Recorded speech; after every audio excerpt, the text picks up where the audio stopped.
Hello മക്കളെ. So നമ്മൾ JEE main വേണ്ടിയിട്ടൊക്കെ അടിപൊളിയായിട്ട് പഠിച്ചുകൊണ്ടിരിക്കുകയാണ് അല്ലേ. അപ്പോൾ ജനുവരിയിലാണ് നമ്മുടെ ഫസ്റ്റ് ഫേസ് എക്സാം. ഇനി വളരെ കുറച്ച് ദിവസങ്ങൾ മാത്രമാണ് നമ്മുടെ മുന്നിലുള്ളത് അല്ലേ. സോ അപ്പോൾ നമ്മുടെ ചാപ്റ്റേഴ്സൊക്കെ ഓൾറെഡി കംപ്ലീറ്റ് ആയിക്കൊണ്ടിരിക്കുകയാണ്. അപ്പോൾ 1-2 ചാപ്റ്റേഴ്സും കൂടെ നമുക്കിനി റിമൈനിങ് ഉള്ളൂ നമ്മുടെ സൂപ്പർ കിങ്സ് ബാച്ചിൽ. അപ്പോൾ നിങ്ങൾ മാത്തമാറ്റിക്സിൽ പഠിച്ചുകൊണ്ടിരിക്കുമ്പോൾ നിങ്ങൾക്ക് ഒരുപാട് സംശയങ്ങളുണ്ടാകും. ഏത് ചാപ്റ്ററാണ് ഞാൻ കൂടുതൽ ഫോക്കസ് ചെയ്ത് പഠിക്കേണ്ടത്, അല്ലെങ്കിൽ ഏതൊക്കെ ചാപ്റ്ററിൽ നിന്നാണ് ഏറ്റവും കൂടുതൽ ക്വസ്റ്റ്യൻസ് വരുന്നത്, ഇനി ചാപ്റ്ററിൽ തന്നെ ഓരോ സെക്ഷനിൽ ഏതൊക്കെ സെക്ഷനിലാണ് ഇനി ഇമ്പോർട്ടൻസ് കൊടുക്കേണ്ടത് എന്നൊക്കെയുള്ള ഡൗട്ട് നിങ്ങൾക്ക് ഉണ്ടാവും അല്ലേ. അത് ഫിസിക്സിലും കെമിസ്ട്രിയിലും മാത്തമാറ്റിക്സിലും എല്ലാം നിങ്ങൾക്കുണ്ടാവും. അപ്പോൾ മാത്സിനകത്തെ കുറച്ച് കാര്യങ്ങൾ പറയാൻ വേണ്ടിയാണ് ഞാനിപ്പോൾ വന്നിരിക്കുന്നത്. അപ്പോൾ നമുക്കറിയാം മാത്തമാറ്റിക്സിനകത്ത് വളരെ സ്കോറിംഗ് ആയിട്ടുള്ള കുറച്ച് ചാപ്റ്റേഴ്സ് ഉണ്ട്. നമ്മൾ ആ ചാപ്റ്റേഴ്സും പറയാം. അതോടൊപ്പം തന്നെ ആ ചാപ്റ്ററിനകത്ത് ഏത് പോർഷനിൽ നിന്നാണ് ഏറ്റവും കൂടുതൽ ക്വസ്റ്റ്യൻസ് ചോദിക്കുന്നത് നമുക്ക് നോക്കാം. സോ മാത്സിനെ സംബന്ധിച്ച് ഏറ്റവും ഇമ്പോർട്ടൻറ്റും അതുപോലെ തന്നെ ഏറ്റവും സ്കോറിംഗും ആയിട്ടുള്ള ചാപ്റ്ററാണ് 3 ഡയമെൻഷണൽ ജോമെട്രി എന്ന് പറഞ്ഞ ചാപ്റ്റർ. അപ്പോൾ ഈ ചാപ്റ്ററിനകത്ത് നിന്ന് കൃത്യമായിട്ട് നമുക്ക് ക്വസ്റ്റ്യൻസ് ചോദിച്ചിരിക്കും. 2 ക്വസ്റ്റ്യൻ ഉറപ്പാണ്. അതിനകത്ത് പഠിക്കേണ്ട ടോപ്പിക് എന്ന് പറഞ്ഞാൽ നിങ്ങളെല്ലാം പഠിക്കണം. ഞാൻ പറയുന്നത് സ്ട്രെസ് ചെയ്ത് പഠിക്കേണ്ട ടോപ്പിക്കിൻ്റെ കാര്യമാണ് പറയുന്നത് കേട്ടോ. അപ്പോൾ അതിനകത്ത് ആദ്യത്തെ ടോപ്പിക്കാണ് ഫുട്ട് ഓഫ് ദ പെർപെൻഡിക്കുലറും ഇമേജും റിലേറ്റ് ചെയ്തിട്ടുള്ള ക്വസ്റ്റ്യൻസ്. അപ്പോൾ അത് എല്ലാ വർഷവും നിങ്ങൾ എടുത്ത് നോക്കിക്കഴിഞ്ഞാൽ മനസ്സിലാവും. ക്വസ്റ്റ്യൻ പേപ്പറിനകത്ത് അതിൽ വെച്ചൊരു ചോദ്യം ഉണ്ടായിരിക്കും. അത് സോൾവ് ചെയ്യാൻ വളരെ എളുപ്പമാണ്. നമ്മുടെ ക്ലാസ്സിൽ അത് വളരെ ഡീറ്റെയിൽ ആയിട്ട് പഠിപ്പിച്ചിട്ടുമുണ്ട്. ഇനി അടുത്ത ടോപ്പിക്കാണ് നമ്മുടെ shortest distance between 2 skew lines എന്ന് പറയുന്ന കോൺസെപ്റ്റ്. ഇതിൽ നിന്ന് NCERT ടെക്സ്റ്റ് ബുക്കിനകത്തെ അതേ ചോദ്യങ്ങൾ ജെയ്ക്ക് പലപ്പോഴായിട്ട് റിപ്പീറ്റ് ചെയ്ത് വന്നിട്ടുണ്ട്. അപ്പോൾ ഈ 2 കാര്യങ്ങളാണ് 3 ഡയമെൻഷണൽ ജോമെട്രി എന്ന് പറഞ്ഞ ചാപ്റ്ററിൽ നിങ്ങൾ മെയിനായിട്ട് പഠിക്കേണ്ടത്. ഇത് പഠിക്കാൻ നിങ്ങൾ പോകരുത്. ഇനി ഇതേപോലെ തന്നെ ഇമ്പോർട്ടൻസ് ആയിട്ടുള്ള അടുത്തടുത്ത ചാപ്റ്ററുകളാണ് നമ്മൾ പറയാനായിട്ട് പോകുന്നത്. സോ ഇനി നമുക്ക് മെയിനായിട്ട് നോക്കേണ്ട ചാപ്റ്ററാണ് വെക്ടർ ഓൾജിബ്ര എന്ന് പറഞ്ഞ ചാപ്റ്റർ. അപ്പോൾ വെക്ടർ ഓൾജിബ്രയും 3Dയും എന്താണ് കണക്റ്റഡ് ആയിട്ടുള്ള ചാപ്റ്റേഴ്സാണ്. അപ്പോൾ വെക്ടേഴ്സിനകത്ത് നമുക്ക് എന്ത് ചെയ്യുന്നുണ്ട്, ക്വസ്റ്റ്യൻസ് ചോദിക്കുന്നുണ്ട്. അപ്പോൾ ക്വസ്റ്റ്യൻസ് വരുന്ന ആ ഒരു ഏരിയ എന്ന് പറയുന്നത് നമുക്കറിയാം സ്കെയിലാർ പ്രൊഡക്റ്റ്, അതുപോലെ തന്നെ നമ്മുടെ വെക്ടർ പ്രൊഡക്റ്റ്, പിന്നെ പ്രൊജക്ഷന്, ആംഗിൾ ബിറ്റ്വീൻ 2 വെക്ടേഴ്സ്, പിന്നെ ലഗ്രാഞ്ച് ഐഡൻറ്റിറ്റി. അപ്പോൾ ഈ കോൺസെപ്റ്റിൽ നിന്നൊക്കെ എന്ത് ചെയ്യുന്നുണ്ട്, ക്വസ്റ്റ്യൻസ് ചോദിക്കുന്നുണ്ട്. അപ്പോൾ ഇതെല്ലാം കൃത്യമായിട്ട് നിങ്ങൾ എന്ത് ചെയ്യണം, പഠിക്കണം. പിന്നെ വളരെ സ്കോറിംഗ് ആയിട്ടുള്ള അടുത്ത നമ്മുടെ ചാപ്റ്ററാണ് മെട്രിസസ് ആൻഡ് ഡിറ്റർമിനൻസ് എന്ന് പറഞ്ഞ ചാപ്റ്റർ.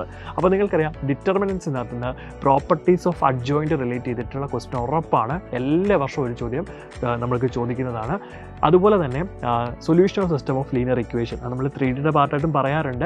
എന്നാലും solution of system of linear equation, അതായത് no solution, infinitely many solution, unique solution എന്നൊക്കെ പറഞ്ഞ കോൺസെപ്റ്റ് നമ്മൾ പഠിച്ചിട്ടില്ല ക്രാമേഴ്സ് റൂൾ വെച്ചിട്ട്. ഇതിൽ നിന്നും ഉറപ്പായിട്ടൊരു ചോദ്യം ഉണ്ടാവും. ഇപ്പം തന്നെ എത്ര ചോദ്യങ്ങളായി അല്ലേ. അപ്പോൾ എല്ലാ ക്വസ്റ്റ്യൻ പേപ്പർ എടുത്താലും ഈ ചാപ്റ്ററിനെല്ലാം എന്ത് ചെയ്യുന്നുണ്ട്, ഇതേപോലെ ക്വസ്റ്റ്യൻസ് ഉണ്ടാവും. ഇനി മെട്രിസസും അതുപോലെ തന്നെ നമ്മുടെ പ്രോപ്പർട്ടീസ് ഓഫ് അഡ്ജോയിൻ്റ് ഒക്കെ കണക്ട് ചെയ്തിട്ട് എന്ത് ചെയ്യുന്നുണ്ട്, ക്വസ്റ്റ്യൻസ് ചോദിക്കാനുണ്ട്. അന്നേരം ചോദിക്കുന്ന ചോദ്യങ്ങൾ എന്ത് റിലേറ്റ് ചെയ്തിട്ടാണെന്ന് വെച്ച് കഴിഞ്ഞാൽ മെട്രിസസിനകത്ത് symmetric and skew symmetric matrix relate ചെയ്തിട്ടായിരിക്കും ചോദ്യങ്ങൾ വരാറുള്ളത്. ഓക്കെ, അപ്പോൾ ഈ ഒരു കോൺസെപ്റ്റുകൾ എന്ത് ചെയ്യണം, പക്ക സ്ട്രോങ് ആക്കിയിരിക്കണം. ദെൻ അടുത്ത സ്കോറിംഗ് ആയിട്ടുള്ള ചാപ്റ്ററാണ് സീക്വൻസ് ആൻഡ് സീരീസ് എന്ന് പറഞ്ഞ ചാപ്റ്റർ. ഇതിനകത്ത് നമുക്കറിയാം APയും GPയും, ദെൻ അരിത്തമെറ്റിക് മീന്, ജോമെട്രിക് മീന്, relation between arithmetic mean and geometric മീന്, പിന്നെ സമ്മേഷൻ ഓഫ് സ്പെഷ്യൽ സീരീസ്. ഇത്രയും കാര്യങ്ങളായിരുന്നു നമുക്ക് മെയിനായിട്ട് പഠിക്കാനുള്ളത്. അപ്പം നമുക്ക് ക്വസ്റ്റ്യൻസ് ചോദിക്കുന്നതിനകത്ത് APയും GPയും കണക്ട് ചെയ്ത് റിലേറ്റ് ചെയ്തിട്ടുള്ള ക്വസ്റ്റ്യൻസും ഉണ്ടാവും. അതുപോലെ തന്നെ നമുക്ക് AM-ൻ്റെയും GM-ൻ്റെയും കോൺസെപ്റ്റുകൾ റിലേറ്റ് ചെയ്തിട്ടുള്ള ക്വസ്റ്റ്യൻസും ഉണ്ടാവും. ഇതിൽ നിന്ന് എന്ത് ചെയ്യുന്നുണ്ട്, ക്വസ്റ്റ്യൻ ചോദിക്കാറുണ്ട്. അപ്പോൾ സീക്വൻസ് സീരീസിൽ നിന്ന് 2 ക്വസ്റ്റ്യൻസ് ഷുവറായിട്ട് ചോദിക്കുന്നതാണ്. അടുത്ത നമ്മുടെ ബൈനോമിയൽ തെരമാണ്. ബൈനോമിയൽ തെരത്തിൽ നിങ്ങൾക്ക് ഏറ്റവും കൂടുതൽ ചോദ്യങ്ങൾ ചോദിക്കുന്നത് കോഎഫിഷ്യൻ്റ് ഓഫ് x⁵5 എന്താണ്, അല്ലെങ്കിൽ ടേം ഇൻഡിപെൻഡൻറ്റ് ഓഫ് x എന്താണ്, കോൺസ്റ്റൻറ്റ് ടേം എന്താണ്, ഇങ്ങനെയുള്ള ക്വസ്റ്റ്യൻസ് നിങ്ങൾ കണ്ടിട്ടുണ്ടായിരിക്കും അല്ലേ. അപ്പം ഈ കോഎഫിഷ്യൻ്റുകൾ കണ്ടുപിടിക്കുന്ന ടൈപ്പ് ഓഫ് ക്വസ്റ്റ്യൻസ് ആണ് ഏറ്റവും കൂടുതൽ ചോദിക്കാറുള്ളത്. പിന്നെ നമുക്ക് അടുത്ത് വരുന്ന റിമൈൻഡർ ഡിവിഷൻ വെച്ചിട്ടുള്ള ക്വസ്റ്റ്യൻസ് ചോദിച്ച് കാണുന്നുണ്ട്. അപ്പം ഇതിനകത്ത് ഈ 2 കാര്യങ്ങളാണുള്ളത്. എന്നാലും ഇതിനകത്ത് നമ്മൾ മെയിനായിട്ട് പ്രയോറിറ്റി കൊടുക്കേണ്ടത് നമ്മുടെ കോഎഫിഷ്യൻ്റ് കണ്ടുപിടിക്കുന്ന ക്വസ്റ്റ്യൻസ് ആണ്. പിന്നെ പെർമ്യൂട്ടേഷൻ കോമ്പിനേഷൻ നിങ്ങൾ സ്കിപ്പ് ചെയ്യുന്ന ഒരു ചാപ്റ്റർ ആണ്, പക്ഷേ അത് സ്കിപ്പ് ചെയ്യരുത്. അതിനകത്ത് NCERT കോൺസെപ്റ്റ് എങ്കിലും നമ്മൾ പഠിപ്പിച്ചിരിക്കുന്നത് കൃത്യമായിട്ട് നിങ്ങൾ പഠിച്ചിട്ട് പോകണം. കാരണം എന്തെന്ന് വെച്ച് കഴിഞ്ഞാൽ കഴിഞ്ഞ പ്രാവശ്യം നമ്മുടെ പെർമ്യൂട്ടേഷൻ കോമ്പിനേഷൻ എന്ന് പറഞ്ഞ ചാപ്റ്ററിനകത്ത് നിന്ന് NCERT ടെക്സ്റ്റ് ബുക്കിനകത്ത് അതേ ചോദ്യമാണ് പരീക്ഷയ്ക്ക് ചോദിച്ചത്. അപ്പോൾ ആ ചാപ്റ്റർ സ്കിപ്പ് ചെയ്ത് ആർക്കും എന്ത് ചെയ്യാൻ പറ്റിയിട്ടില്ല, ആ ചോദ്യങ്ങൾ ചെയ്യാനായിട്ട് പറ്റിയിട്ടില്ല. അപ്പോൾ ഈ ഒരു കാര്യം വളരെ കൃത്യമായിട്ട് നിങ്ങൾ ആലോചിച്ച് വെക്കണം.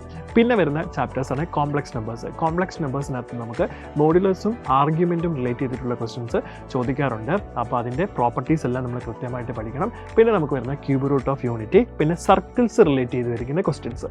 അപ്പോൾ ഇതൊക്കെയാണ് നമ്മൾ അതിനകത്ത് നിന്ന് പഠിക്കേണ്ടത്. ഇനി നെക്സ്റ്റ് നമ്മൾ അടുത്തത് നോക്കേണ്ട ചാപ്റ്ററാണ് ആപ്ലിക്കേഷൻ ഓഫ് ഡെറിവേറ്റീവ്സ്. ഈ ആപ്ലിക്കേഷൻ ഓഫ് ഡെറിവേറ്റീവ്സിനകത്ത് നിന്ന് മാക്സിമ, മിനിമ, ഇൻക്രീസിങ്, ഡിക്രീസിങ് ഈ ടൈപ്പ് ഓഫ് ക്വസ്റ്റ്യൻസ് എന്തെങ്കിലും ചോദിക്കാറുണ്ട്. അപ്പോൾ അത് നിങ്ങൾ കൃത്യമായിട്ട് കൃത്യമായിട്ട് എന്ത് ചെയ്യണം, പഠിക്കേണ്ടതാണ്. പിന്നെ നമുക്ക് അടുത്ത് വരുന്ന ചാപ്റ്ററാണ് ഡിഫറൻഷ്യൽ ഇക്വേഷൻ.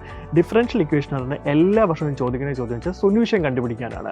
അത് നമ്മൾ ഏതൊക്കെ ടൈപ്പ് പഠിച്ചിട്ടുണ്ട്? വേരിയബിൾ സെപ്പറബിൾ പഠിച്ചിട്ടുണ്ട്, ലീനിയർ ഡിഫറൻഷ്യൽ ഇക്വേഷൻ പഠിച്ചിട്ടുണ്ട്, ഹോമോജീനിയസ് ഡിഫറൻഷ്യൽ ഇക്വേഷൻ പഠിച്ചിട്ടുണ്ട്, എക്സാക്ട് ഡിഫറൻഷ്യൽ ഇക്വേഷൻ പഠിച്ചിട്ടുണ്ട്. അപ്പോൾ ഏറ്റവും കൂടുതൽ ക്വസ്റ്റ്യൻസ് കണ്ടുവന്നിട്ടുള്ളത് ഹോമോജീനിയസും അതുപോലെ തന്നെ നമ്മുടെ ലീനിയർ ഡിഫറൻഷ്യൽ ഇക്വേഷനുമാണ്. അപ്പോൾ ഇതിൽ നിന്നുള്ള ക്വസ്റ്റ്യൻസ് എന്ത് ചെയ്യണം, നിങ്ങൾ പ്രാക്ടീസ് ചെയ്യണം. ഫൈനൽ സൊല്യൂഷൻ കണ്ടുപിടിക്കുന്നവരെ നിങ്ങൾ എന്ത് ചെയ്യണം, കൃത്യമായിട്ട് പഠിക്കണം. പിന്നെ ഒരു കുട്ടി ചാപ്റ്റർ നമുക്കുണ്ട്, സ്റ്റാറ്റിസ്റ്റിക്സ് ആണ്. സ്റ്റാറ്റിസ്റ്റിക്സിനകത്ത് വളരെ ബേസിക് ആയിട്ടുള്ള കാര്യങ്ങൾ പഠിക്കുക. അതിനകത്ത് മെയിനായിട്ട് ക്വസ്റ്റ്യൻസ് വരാനുള്ള സാധ്യത എന്ന് പറയുന്നത് വേരിയൻസും അതുപോലെ സ്റ്റാൻഡേർഡ് ഡീവിയേഷനും വെച്ചിട്ടുള്ള ക്വസ്റ്റ്യൻസ് ആയിരിക്കും. പിന്നെ അടുത്ത നമ്മുടെ ചാപ്റ്ററാണ് പ്രോബബിലിറ്റി. പ്രോബബിലിറ്റിക്കകത്തുന്ന ക്വസ്റ്റ്യൻസ് നിങ്ങൾക്ക് കൂടുതലും +2 ടോപ്പിക്കിൽ നിന്നാണ് ക്വസ്റ്റ്യൻസ് ചോദിക്കാറുള്ളത്. എക്സാമ്പിൾ പറഞ്ഞാൽ കണ്ടീഷണൽ പ്രോബബിലിറ്റി റിലേറ്റ് ചെയ്തിട്ടുള്ള ചോദ്യങ്ങളുണ്ട്, പിന്നെ റാൻഡം വേരിയബിൾ, അതുപോലെ പ്രോബബിലിറ്റി ഡിസ്ട്രിബ്യൂഷന്, പിന്നെ base theorem, total probability theorem. ഇതിൽ നിന്നൊക്കെ എന്ത് ചെയ്യുന്നുണ്ട്, ക്വസ്റ്റ്യൻസ് കാണാറുണ്ട്. കഴിഞ്ഞ വർഷം ബേസ് തിയറത്തിൽ നിന്നൊക്കെ ഡയറക്റ്റ് ചോദ്യമാണ് ചോദിച്ചിട്ടുള്ളത്. അപ്പോൾ നിങ്ങൾക്ക് ഇങ്ങനെയൊക്കെ ചോദിച്ചു കഴിഞ്ഞാൽ വളരെ കൃത്യമായിട്ട് എന്ത് ചെയ്യാൻ പറ്റും, ആൻസറുകൾ ചെയ്യാൻ പറ്റും. അപ്പം മുഴുവനും നമ്മൾ കണ്ണടച്ച് പഠിക്കുന്നതിന് പകരം നമ്മൾ ഇനിയുള്ള സമയത്ത് ചെയ്യേണ്ട കാര്യങ്ങളാണ് ഈ പറയുന്നത് കേട്ടോ. ഇനിയുള്ള സമയത്ത് നിങ്ങൾ കൂടുതലും ക്വസ്റ്റ്യൻ പേപ്പേഴ്സ് PYQs എടുത്തതിന് ശേഷം ഞാൻ ഈ പറഞ്ഞിരിക്കുന്ന ടോപ്പിക്കിൽ നിന്നൊക്കെയാണോ കൂടുതൽ ക്വസ്റ്റ്യൻസ് വന്നിരിക്കുന്നത് നോക്കി. ഞാനിപ്പോൾ കുറച്ച് ചാപ്റ്റേഴ്സിൻ്റെ മാത്രമാണ്, നിങ്ങൾ എല്ലാ ചാപ്റ്ററുകളും നോക്കണം. ഞാനിപ്പോൾ കുറച്ച് ചാപ്റ്റേഴ്സിനകത്ത് വളരെ ഇമ്പോർട്ടൻ്റ് ആയിട്ടുള്ള കാര്യങ്ങളാണ് പറഞ്ഞിരിക്കുന്നത് കേട്ടോ. അപ്പോൾ ക്വസ്റ്റ്യൻ പേപ്പർ എടുത്തിട്ട് ഇതുപോലെ ഓരോ ചാപ്റ്ററിനകത്തു നിന്നും ഫ്രീക്വൻ്റ് ആയിട്ട് ചോദിച്ചിരിക്കുന്ന ക്വസ്റ്റ്യൻസ് എവിടെ നിന്നാണ് നോക്കിയിട്ട് ബാക്കി ഫിസിക്സിലും കെമിസ്ട്രിയിലും ഒക്കെ നിങ്ങൾ എന്ത് ചെയ്യുക, അതേപോലെ തന്നെ ട്രൈ ചെയ്ത് നോക്കുക. അങ്ങനെയാണെങ്കിൽ നിങ്ങൾക്ക് ഒരു പരിധി വരെ അത്യാവശ്യം ക്വസ്റ്റ്യൻസ് അറ്റൻഡ് ചെയ്യാനായിട്ട് പറ്റുന്നതാണ്. പിന്നെ നെഗറ്റീവ് മാർക്കിംഗ് വരാതെ തന്നെ ക്വസ്റ്റ്യൻസിന് ആൻസർ മാർക്ക് ചെയ്യുകയും ചെയ്യുക. ഈ ചാപ്റ്റർ ഞാൻ വളരെ ഇമ്പോർട്ടൻ്റ് ആയിട്ട് നോക്കിയതാണ്, പക്ഷേ എനിക്ക് ഇതിനകത്ത് ഉത്തരം ഞാൻ ചെയ്തേ പറ്റൂ എന്ന് വിചാരിച്ച് ഏതെങ്കിലും ഒരു ഉത്തരം കറക്കി കുട്ടി മാർക്ക് ചെയ്ത് പോയി കഴിഞ്ഞാൽ ശരി ഉത്തരത്തിൽ നിന്നാണ് ആ മാർക്ക് നമുക്ക് ഡിറ്റക്റ്റ് ആകുന്നത്. JEE സംബന്ധിച്ചോളം പല ഷിഫ്റ്റുകളിലായതുകൊണ്ട് നോർമലൈസ് ചെയ്യുമ്പോൾ നിങ്ങളുടെ മാർക്ക് വളരെ കുറയാൻ സാധ്യതയുണ്ട് നമ്മൾ ഈ റോങ് ആൻസേഴ്സ് മാർക്ക് ചെയ്താൽ.